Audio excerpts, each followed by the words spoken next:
Namaskar viewers, hello and welcome to Sansad TV. I am Tina Jha, you're watching Perspective. Energy conservation is no longer a choice, it is an urgent necessity of our times.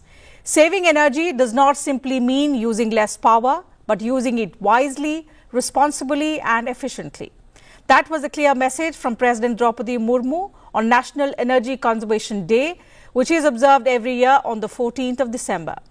The President in her speech emphasized that when we avoid unnecessary use of electrical appliances, adopt energy-efficient technologies, make better use of natural light and ventilation, and embrace solar and other renewable energy options, we not only conserve energy but also significantly reduce carbon emissions.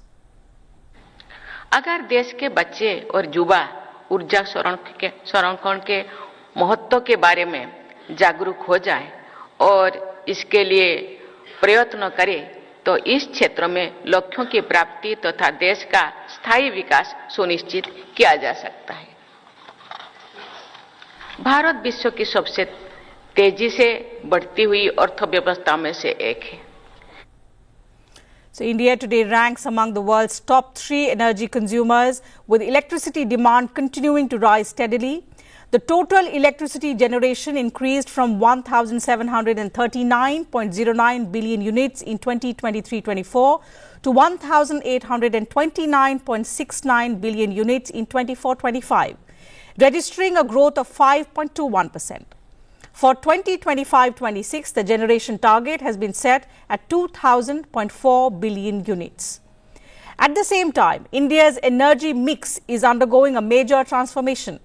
As of 31st October 2025, the country's total installed power generation capacity stands at 505 gigawatts, with over 259 gigawatts coming from non-fossil fuel sources.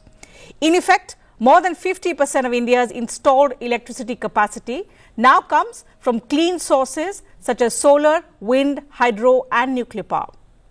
This shift underlines India's dual commitment, which is expanding access to energy while steering decisively towards a cleaner, more sustainable future. On the show today, we will discuss the key energy conservation initiatives aimed at reducing wastage, improving efficiency and strengthening India's global leadership through international partnerships that support a clean, secure and sustainable energy future. Joining us for this important discussion are 2 distinguished guests. I am pleased to welcome on the program today Mr. Upendra Tripathi, former founding DG of International Solar Alliance and former Secretary MNRE. Dr. Tripathi, thank you for your time. Welcome to the program. Also joining us is Mr. Saurabh Kumar. He is Vice President India for the Global Energy Alliance for People and Planet. Mr. Kumar, welcome to Sansad TV. Thank you for your time as well. In fact, let's begin the conversation with you. Each year we observe the National Energy Conservation Day, the purpose of which is to promote awareness of reducing energy use, at the same time encouraging efficient practices across various sectors. Since energy efficiency happens to be the most critical pillar to India's broader clean energy transition, let's understand from you first about how India has been promoting energy efficiency. What initiatives have we undertaken in recent years to encourage efficient technologies as well as efficient practices? Thank you very much for inviting me for the show. I think India has done extremely well, whether we count the global south or even global north, in terms of energy efficiency leadership. Started off in 2001 when the Energy Conservation Act was passed. And if you see India's energy efficiency growth, which is taken as how much energy is used for 1% of GDP growth, was initially 1%. Now it has risen to about 2%, and we hope this will grow to about 2.5% to 3% in the next 3 to 5 years. This is among the highest energy efficiency growth rates anywhere in the world. So what India has done very, very well is a very robust policy framework and a regulatory framework, starting in 2007 with the Standards and Labeling Program, where the consumers were provided an informed choice by way of very simple star labels 1 to 5 about what the efficiency levels of an equipment are. And also they were told that if you buy an air conditioner, your capital cost is only about 15% of the total cost that you will incur over the lifetime of the equipment. Also, this program ratcheted up the standards every 2 to 3 years so that we get into higher and higher efficiency in all equipment. Right. This program has been a great success over the last 25 years. Number two, if you see, is tackling large industries which consume about 1/3 of the energy used in the country, where they are given rolling targets every 3 years, and these targets have been given out right from 2011-12 onwards, and substantial amount of energy has been saved, and it has also made the industry competitive because if you save energy, you save cost. In industries like steel, cement, where almost 50 to 60% of input costs come from energy. Then the third aspect of India's energy leadership is the aggregation and mass procurement program that was the LED bulbs program that the Honorable Prime Minister launched on the 5th of January 2015. It is the single largest program in the world where no subsidy was used, but the power of aggregation and the market was used to literally do a market transformation in lighting in favor of LEDs, and we are still one of the leaders in this thing. This program then went on to fans, to air conditioners, and so on and so forth. So I think India has been a global leader in terms of energy efficiency for almost more than 2 decades now. That's right. Mr. Tripathi, let me bring you in as well. India is undergoing a transition from the perform, achieve and trade, the PAT mechanism now, to the carbon credit trading scheme for industrial energy efficiency. In your opinion, how significant has this shift been in driving deeper emission reductions as well as market-based carbon action across particularly the energy-intensive sectors? See, the carbon credit trading scheme in place of PAT, which is under formulation. In fact, I happen to be a member of the National Committee. Now, Government of India is trying to expedite the scheme so that the market is established, the compliance market. I think it will come by the middle of next year. Now, the important thing is it is a big step forward, given, PAT actually taught us a few things, trust with the governance, the credibility of data, MRV, the monitoring part and all that. Now, CCS or the carbon credit trading scheme is a big transformation. It is there earlier in USA, China has a big market, EU has a big market, and we are going about it.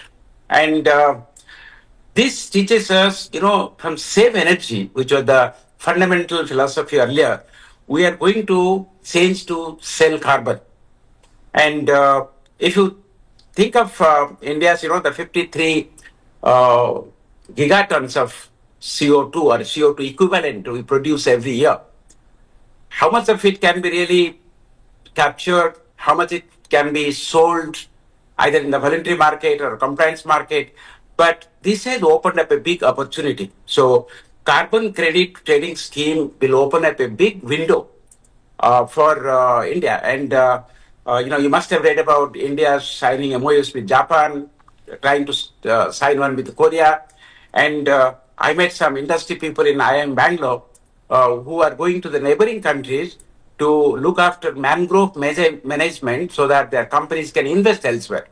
So suddenly a whole new window is coming, a new global window is coming where India can actually trade carbon. So this is a fundamental shift from the philosophy of only saving, then going to sell carbon. That's right. Energy underpins economic growth. But before we proceed to talk about our commitments for net zero by 2070 and some of the other global leadership initiatives that we have undertaken to expand the benefits to countries in the global south, Mr. Kumar, a question to you on how this transition from the PAT scheme to the CCTS for major industries has strengthened India's approach to industrial decarbonization. As Mr. Tripathi rightly mentioned, it opens up a new window and a new window of opportunity for not just the market participants which are currently there in the PAT scheme, but also people outside the financial world, which hitherto was not there in the PAT scheme. For example, you will have people coming up with carbon funds who will provide funding and take your carbon back. Mr. Tripathi rightly talked about the bilateral India-Japan joint crediting mechanism, which will lead to not just getting the best available technology in these hard-to-abate sectors like steel and cement from Japan, but also it will reduce the cost to the Indian industry for decarbonization, because the credits that will come out of this reduction in carbon dioxide emissions will be bought by the Japanese government, and similar bilateral deals, carbon trade is being talked about with other countries as well. And as you know, the Paris Agreement allows such kind of bilateral mechanisms to. So all in all, I would say it will bring in capital for the hard to abate sectors, and most importantly, technologies which has always been talked about. But this particular CCTS, as and when it joins with these bilateral trading of carbon, I think it'll open up the sector very quickly for decarbonization based on best available technologies that exist in the global north. Okay, coming now to India's 2070 commitment and its NDC as well, Mr. Tripathi. We've committed to net zero by 2070 while continuing rapid economic growth. We happen to be one of the largest major economies as on date. How does solar energy, and especially when combined with efficiency and storage, support this kind of balanced transition pathway on which India has embarked upon? See, 2070 was a wonderful announcement by the Honorable Prime Minister, because initially we were not sure that, which year India would go net zero. Now, the moment we talk about net zero, we are not talking only about carbon dioxide, we are also talking about CO2 equivalent. And if you look at sectors, it is not only solar energy in energy sector. We are talking about solar energy in transportation, we are talking about solar energy in industry, we are talking about solar energy in buildings, we are talking about solar energy in waste sector, we are talking about solar energy in agriculture, in forestry programs, in the dairy sector. So a whole lot of sectors are there in the net zero, around 7, and there are several subsectors. So we are talking about solarization of not only energy sector, but also the other sectors I told. So then both conservation and efficiency, by definition, because of net zero promise, they go from energy sector to other sectors. How we can be energy efficient in agriculture, how we can be energy efficient in dairy. For example, there is a company which uses fodder in Punjab, straw, makes steam, and around the clock they're selling steam to a pharmaceutical company. Now, these are the type of things that fit into place. So when you're talking about net zero by 2070, we are not only talking about reducing the 53 gigatons of CO2 we produce today annually in India, but also the growth that will take place. And hence, we have to have solar in adaptation technologies, solar in mitigation technologies. And when we talk about building, we have passive buildings, where you use solar energy in such a way that you don't have that much of use of energy at all. And just now, the India's efficiency is also there that states are fully involved in the federal system. Saurabh just gave me an example of Governor of Odisha, who have come up with a policy that super efficient fans, where 25 watts is equal to 40 watts of other fans. They do not have a separate classification. Like we don't have a 7-star system of fans or 7-star system of ACs. So net zero requires that we keep on dynamically moving forward. And the government of Odisha has come up of subsidizing that, those fans, the super efficient fans. And we need to go for millions and millions of super fans to be sold. We need super efficient ACs to be sold. So it is not only conservation by practice, but through real technologies being sent out. But one more important thing I would like to say about the NEP, the new national education policy, where they talk about education. Because if you look at India, it's not only the population is going up, the middle class is going up, the demand for electricity is going up. more and more children are coming to the system, and more areas are getting urbanized. More people are joining into urban stream. So the energy demand will go up, and hence the requirement for education. The children who are coming out of school, how how aware some they are. So far as conservation and efficiency are concerned, those are going to be the critical social parameters. So Absolutely. So, net zero assistance and all this. Thank you. Go ahead. Certainly, multiple initiatives that have been taken, but going forth in order to expedite the progress, we need to keep innovating and keep coming up with these initiatives that will drive both behavioral change as well as the transformation in the market. Mr. Kumar, India's NDCs also include a 45% reduction in the emissions intensity of GDP by 2030. How much of this target do you think depends on energy efficiency and conservation rather than the supply side changes alone? So I think I think India has, if you see, has done pretty well in terms of NDCs by 2030. We have already achieved more or less our almost, I'm told about 35% reduction has already happened from the 2005 levels, and I'm extremely confident that we will possibly exceed the targets of, and a lot of it will be led really by energy efficiency, because even if we go for 500 gigawatts, which we will, of renewable energy by 2030, given that the plant load factor of renewables is still quite low, it will contribute to almost about 100 gigawatt of equivalent energy. So I would say about 40 to 50% of the reduction will actually come from energy efficiency and conservation. Mr. Tripathi, as a co-founder of the International Solar Alliance, you've been the founding DG. There is no doubt that India has positioned itself as a champion of the global south. We've been trying to expand the benefits of the renewable power to countries, the developing economies in the global south. But tell us about, from your experience, what aspects of India's clean energy journey so far, which has been remarkable, has resonated most strongly with these countries, and who are the ones that we are now sharing these benefits with? Oh yeah, that's a brilliant question. International Solar Alliance is already 10 years old, and because it was so useful to the other countries, there was a demand to open up the membership. Initially, it was limited to 121 countries. It was opened up. The amendment took around 2.5 years, and now every UN member can be a member. Every UN member country can be a member of ISA. Now, what ISA was doing earlier, it was the plain solar energy we're talking about. We did a lot of aggregation work and other things, but the point is that now ISA is moving into areas where solar energy is diversified. Over the 10 years, like we're talking about 1G solar, then it maintained grid parity, we call it 2G solar.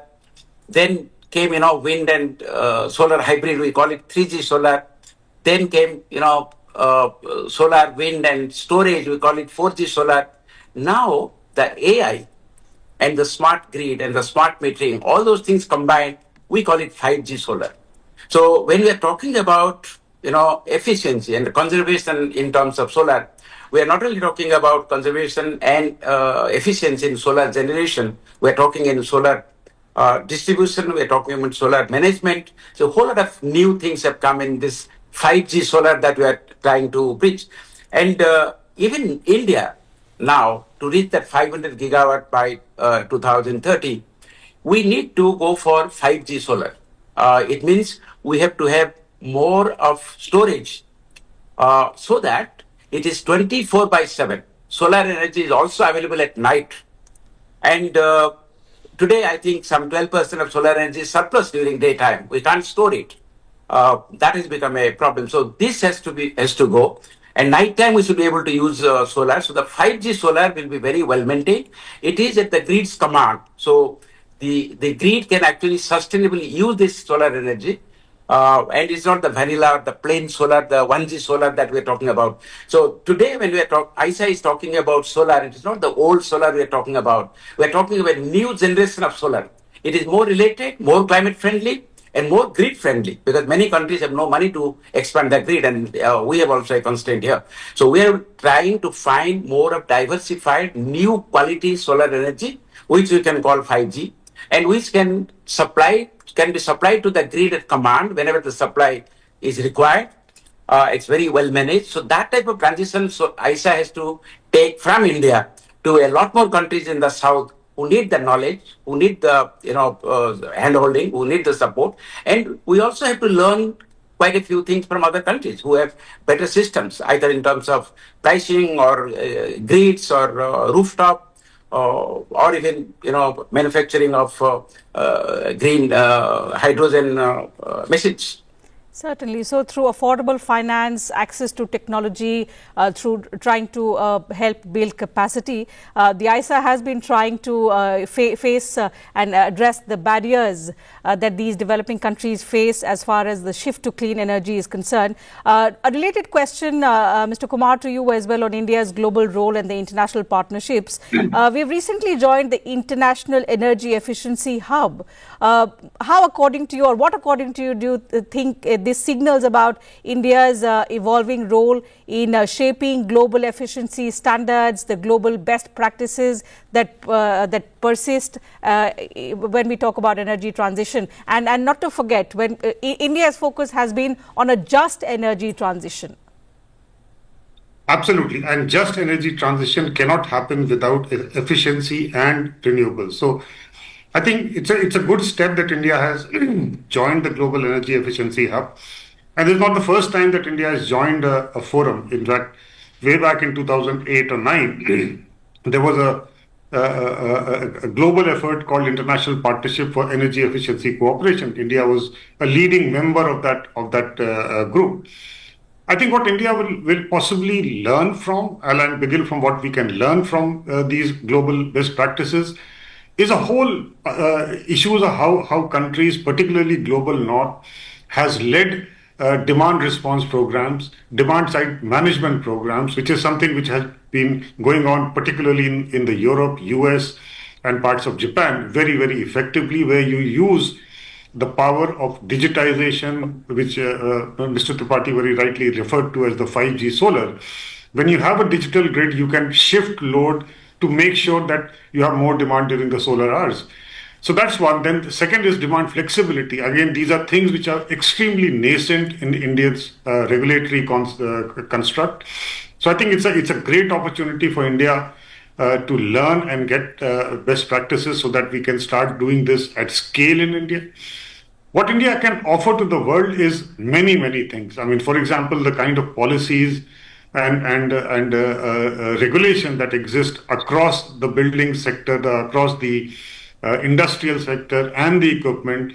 There's a lot to learn as far as the global south is concerned. Then the way market-based energy efficiency, particularly the transformation in lighting, has happened.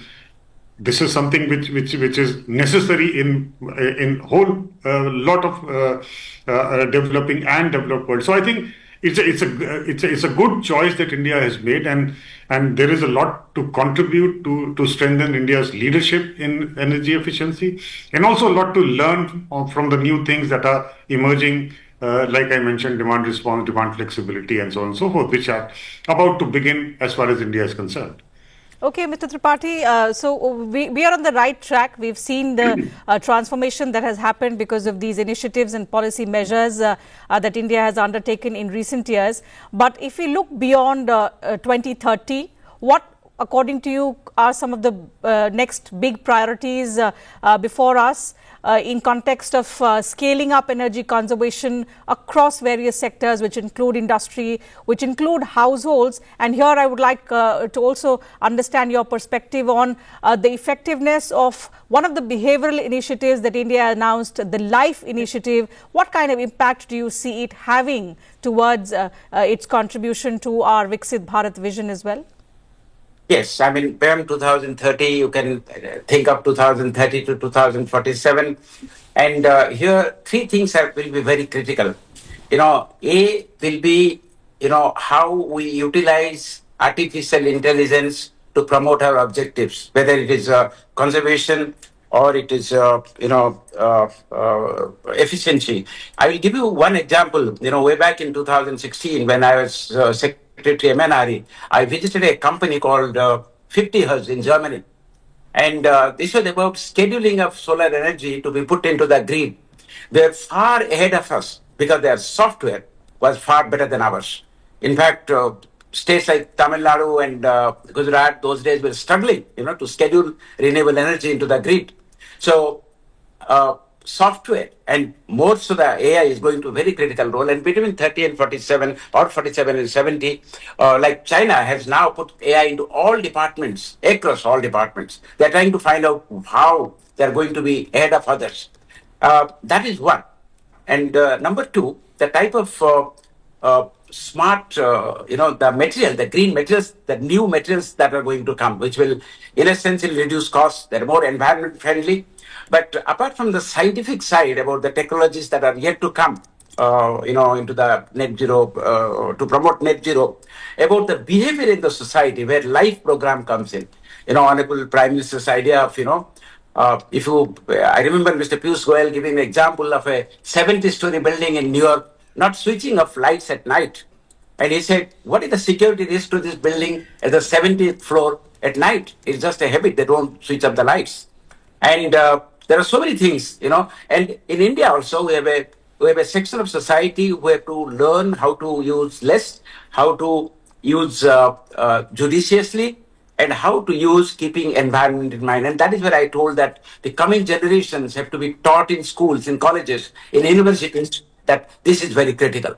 So these are the three things, the AI, use of AI, the sustainable materials, or what you call resource utilization efficiency. And the third is, of course, what we teach to the coming generations.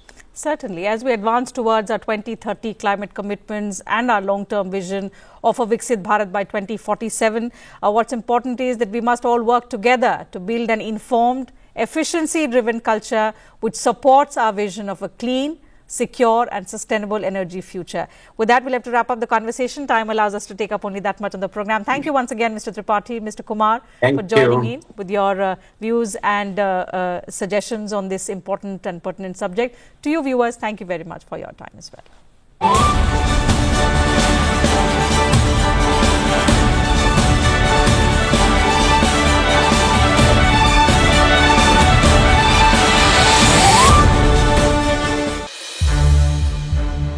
संसद TV के और भी programmes देखने के लिए subscribe करें हमारा YouTube channel और हाँ, इन्हें लाइक और शेयर करना ना भूलें।